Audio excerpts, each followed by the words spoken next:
Yo tout le monde, c'est Ice. Aujourd'hui on se retrouve pour une nouvelle vidéo tuto sur Palworld. Aujourd'hui on va parler élevage. Donc tout d'abord, comment faire de l'élevage? Donc dans un premier temps, il vous faudra être level 19 et avoir le range pour pouvoir mettre vos pales dedans.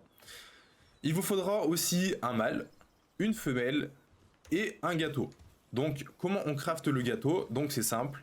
Vous allez dans votre marmite et il vous faut le gâteau. Donc le gâteau qui se craft avec la farine, des baies rouges, du lait, des œufs, ainsi que du miel. Ensuite, à quoi sert l'élevage? Donc l'élevage va servir à transmettre les compétences passives à un œuf.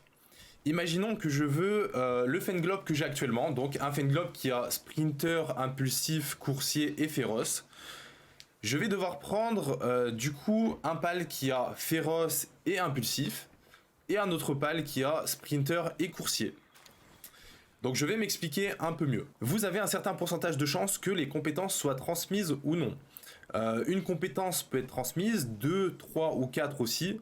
Et vous avez aussi une cinquième alternative où une compétence au pif soit transmise. Donc là par exemple, imaginons que je n'ai pas chanceux. Il se peut que le bébé est chanceux. Donc là vous allez me dire, ouais mais Ice, comment je sais qu'un Fenglobe et un Fenglobe vont faire un bébé Fenglobe? Donc déjà ce qu'il faut savoir c'est que toutes les paires de pales font un même pal. Donc par exemple 2 Fenglobes vont faire un Fenglobe, 2 Anubis vont faire un Anubis et ainsi de suite. Après, je vais vous partager un site, donc je mettrai le lien dans la description, un site qui m'aide énormément pour justement les accouplements de pales. Donc là, vous allez me dire, ouais, mais Ice, comment je sais qu'un Fenglobe et un Fenglobe vont faire un bébé Fenglobe? Donc déjà, ce qu'il faut savoir, c'est que toutes les paires de pales font un même pal. Donc par exemple, 2 Fenglobes vont faire un Fenglobe, 2 Anubis vont faire un Anubis, et ainsi de suite.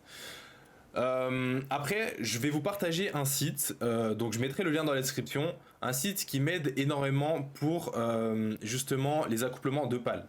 Donc le site en question, c'est celui-là. Vous voyez plein d'écritures, vous allez vous dire, mais qu'est-ce que c'est que ça? C'est hyper compliqué. Alors, oui, au début c'est compliqué, mais non, c'est pas très compliqué. Je vais vous expliquer point par point à quoi il sert. Donc dans le premier cadre, vous avez un cadre parent 1 et un cadre parent 2. Celui-ci va servir à savoir ce que les parents font comme enfants.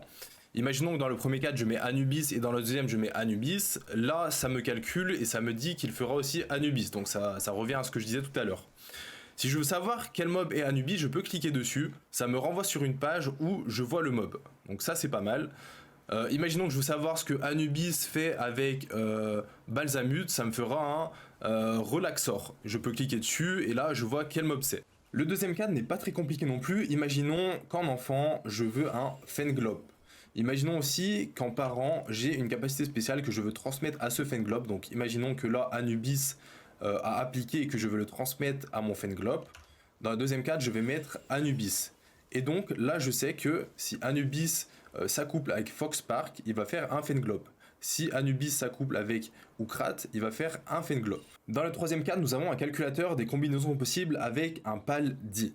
Imaginons que je veux savoir toutes les combinaisons possibles avec Anubis. Je vais savoir que Anubis plus Fouac va faire un Loup-Plume. Je vais savoir que Anubis plus Sparkit va faire un Verdache, etc., etc. Vous voyez qu'il y en a pas mal. Si je fais par exemple avec, je sais pas, Pétale, je sais que Pétale plus Lamball va faire un Rushor, etc., etc. Le cadre numéro 4 est un peu plus complexe car il se réfère au cadre numéro 2. Imaginons que j'ai un Mamorest avec une compétence passive souhaitée, donc une compétence passive que je souhaite transmettre à mon Fenglobe. Dans ce cadre-ci, il n'y a aucune combinaison possible pour faire un Fenglobe avec Mamorest. Donc, je viens dans mon cadre numéro 4, en tant que parent je mets Mamorest, en tant qu'enfant je mets le Fenglobe, et là je mets calculer, ça me met plusieurs combinaisons possibles. Donc en gros, le Lamball plus le Mamorest va faire un Melpaka, et le Melpaka plus le Dirlo va faire un Fenglobe. Donc là, vous allez plus rien comprendre. En gros, le but, c'est que le Mamorest plus le Lamball transmettent la compétence du Mamorest au Melpaka, et que le Melpaka plus le Dirlo transmettent la compétence du Melpaka au Fenglobe. Donc là, je viens de déposer 2 Fenglobes. Les compétences qui vont m'intéresser vont être Féroce, Impulsif, Coursier, et sur celui-là, ça va être Impulsif, Féroce et Sprinter.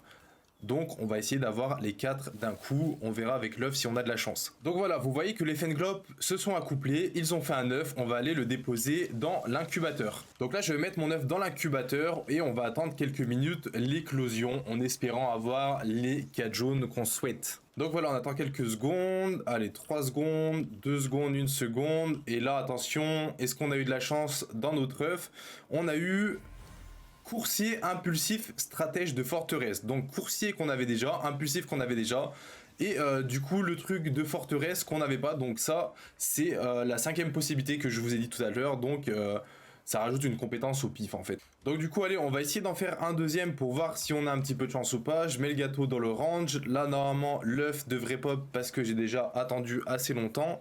Attention, voilà, parfait. On va aller déposer l'œuf du coup dans notre incubateur. De retour dans la salle des incubateurs, on pose notre œuf, on attend quelques minutes et on va voir si on a de la chance cette fois-ci. Allez, il reste quelques secondes, hop, on ouvre et qu'est-ce qu'on va avoir? Attention, on a coursier chef d'assaut impulsif. Ok, on en a eu 2 qu'on voulait et 1 qu'on voulait pas. C'est pas grave, mais bon, vous avez compris. En gros, il va falloir répéter cette étape jusqu'à que vous ayez les 4 compétences que vous voulez. Il y a encore quelque chose à savoir. Imaginons que vous ayez 2 pales avec des compétences parfaites, donc les compétences que vous voulez. Si vous les faites reproduire, l'œuf aura beaucoup plus de chances d'avoir ces 4 compétences là. Donc ça peut être une technique sympa si par exemple vous êtes sur un serveur multi et que vous voulez avoir plus de chances pour pouvoir les passer à vos amis. Enfin bref, j'espère que la vidéo vous aura plu, j'espère avoir été le plus précis possible. Si jamais vous avez des questions ou si jamais vous avez des précisions à mettre dans les commentaires, n'hésitez pas. N'hésitez pas aussi à lâcher un like et à vous abonner, ça ferait super plaisir et on se retrouve pour d'autres vidéos plus tard. Salut!